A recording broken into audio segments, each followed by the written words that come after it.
Hey everyone, so I have another art journal flip through and I recently posted another one, so it's not like I was so fast and already finished another journal, but this was, I just had a few pages left in this when I kind of went off to use the Dina Wakley one. So this is the Jane Davenport journal, the big one. As you can see, it's a 9 by 12 inches, beautiful size.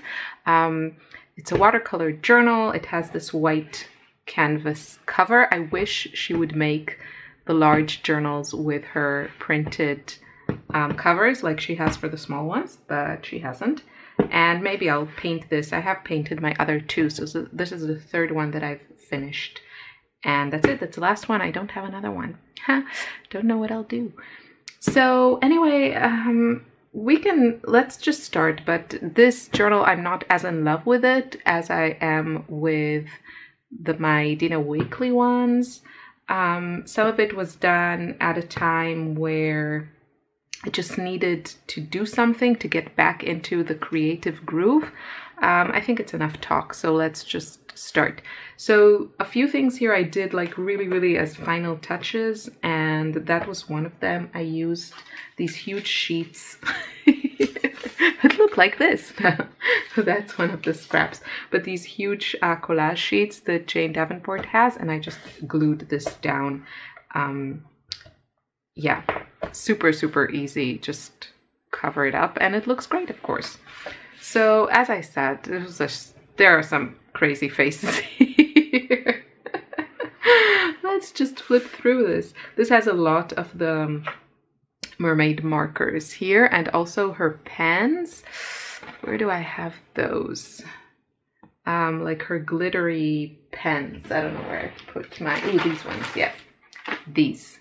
The glitzy sparkle markers. They're actually pretty cool, so I should probably use them more. I'll show you a bit of a close-up. They were like, I think I used the yellow one here. Hopefully you can see. Just like some here. And then the rest of like the shimmer is from the mermaid markers, the shimmering one, which I have to say my criticism about this shimmer is that it gets everywhere. So that's a little bit annoying, I have to say. I'm sorry, Jane. I love your stuff. Another weird woman and another page that I just added from the Collage Papers. Weird woman, Collage Papers. So some of this journal, I was actually working in it for some lessons in a class that may happen one day. I'm not sure. So that's why it's very different from what you saw in my recent art journal flip through. This I actually like. This was fun to make, lots of sketchy lines. I really enjoyed it, and I enjoy having like a face here and then flowers here because those are the things that I like painting. So this was a fun exercise. This was me painting one of my palettes, and again, it was actually, I was working on this thinking it might become a lesson in a class. We'll see. Another face and some weird flowers. Yeah, all kinds of exercises for maybe a class. This one is actually in a class, my sketching florals in watercolors. This one also, there's a whole process video showing you exactly how to make it. Actually, I think just this one. But this was kind of using the same techniques, just a little bit a different composition. So nothing different here.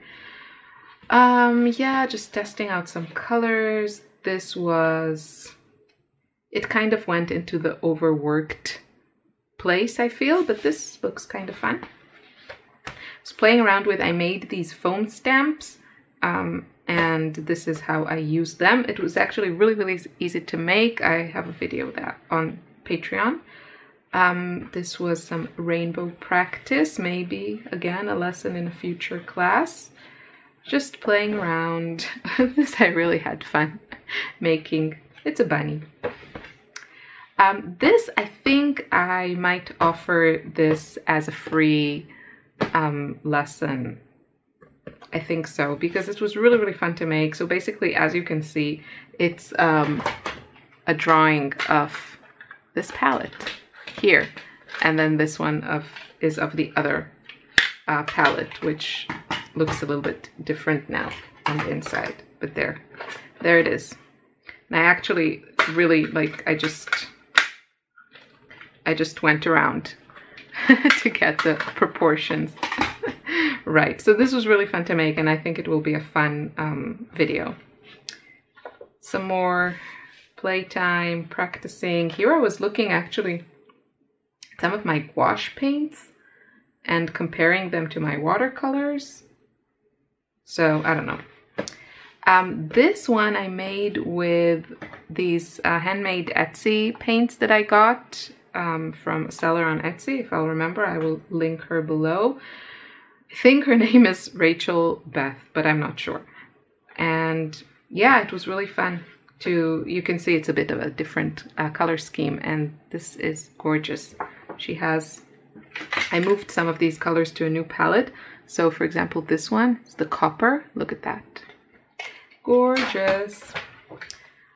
Some playtime. I actually really like this woman. She looks a bit sad, but I kind of like her. This was fun exercise. It was actually drawing from a catalog, a clothing catalog, and it was really fun to make. Playing around, some more weird women. This was a huge mess, kind of a mess. These are the Jane Davenport Aqua sticks, I think they're called, Aqua pastels. And yeah, these are the colors, pretty colors. This one is my favorite. Love this color, it's perfect. Playing around with some of her stamps, the Jane Davenport stamps. Yeah, this I could probably do something more with this, but it didn't happen. Weird faces, and then I think here, at this point, I think I kind of stopped using this journal for a few months, and then here I came back. So this, I have an entire process on Patreon if you're interested. Oh, I forgot about this one. Guess I ignored it. So these are the collage papers, like these napkin ones from Jane Davenport. You can see it's not completely finished. I don't know, maybe I'll come back to it, maybe not. This is with my printables. And again with my printables. So these are really, really recent. These are like from the last month or two. And so these 3 pages I show how to make using my printables on Patreon. Sorry if I keep mentioning that, but just so you know if you're interested. These were some fast sketches done with the mermaid markers, which I really, really enjoyed playing around with them. This was also with the mermaid markers, and this video is on my channel here on YouTube, so I will link you to it if I can remember. And then this I did yesterday, I think, or the day before, and I was inspired. I used the Jane Davenport book. I kind of felt like I needed a bit of inspiration and a bit of guidance. I don't know, I was a bit down, and yeah, so I used the book as a guide, and also was inspired by Mindy Lacefield and her use of, you know, pencils and watercolors. And I'm really, really, really happy with how she turned out. Especially, I know she's like a little bit crooked. I don't care. You know, we are not symmetrical. I really like how her mouth and nose and everything turned out. So this was really fun to make. I really like this page. And can we enjoy, please, the granulation of this ultramarine color, the blue one. I think it's, look at that. I mean, that's just glorious, the magic of watercolors. And then this I finished today. This was again inspired, kind of copied one of the images in her book. This one, of course, you know, hers is like 10 times better, but I was just playing around and I actually didn't have the patience to add more details. So I kind of left her like this. And yeah, and this I painted today, and I really, really love how it turned out. So the stamp set here is from Stamping Bella, and these are the Danielle Donaldson stamps, like one of them. So the set has these 2 stamps that are like paint chips, And I love that. And I think they're such a fun element in your art journal pages. So this is just a very messy sketch of flowers, and then the paint chips, and then some journaling. And that's it. And then the last page is like the first one. So I hope you enjoyed this flip through. And yeah, thanks for watching. Bye.